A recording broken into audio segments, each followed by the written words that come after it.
আয়ারশায়ার গরুর জাত। এটি স্কটিশ জাত যার জন্মস্থান হলো স্কটল্যান্ডের আয়ারশায়ার কাউন্টিতে। এটি মূলত ডুয়েল পারপাস গরুর জাত যা দুধ এবং গোশত উভয়ের জন্যই উপযুক্ত। আয়ারশায়ার গরু প্রতিদিন 27 থেকে 32 লিটার দুধ দিয়ে থাকে। এই গরুর দুধে চর্বি এবং প্রোটিন অনেক বেশি থাকে যা থেকে দুধ, ঘি, মাখন, পনির ইত্যাদি করতে সহায়ক। গরুটি দেখতে গাঢ় লাল ও সাদা রঙের মিশ্রণ।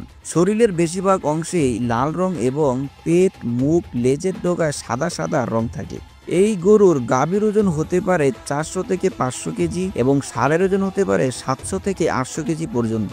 গরুটি দেখতে হালকা মাঝারি, শরীরের গঠন তুলনামূলক ভারী ও শক্তপোক্ত।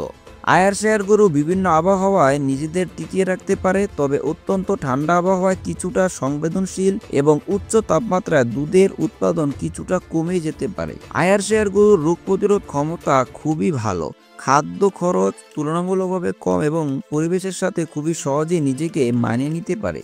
বিশ্বজুড়ে আয়ারশায়ার গরু যুক্তরাজ্য, যুক্তরাষ্ট্র, কানাডা, অস্ট্রেলিয়া, নিউজিল্যান্ড, দক্ষিণ আফ্রিকা ও ব্রাজিলে বিশেষভাবে জনপ্রিয়। দক্ষিণ এশিয়ায় বাংলাদেশ, ভারত, পাকিস্তানে এটি সীমিত আকারে পালিত হলেও দুধ ও গোশত উৎপাদনের জন্য অনেকেই আগ্রহী।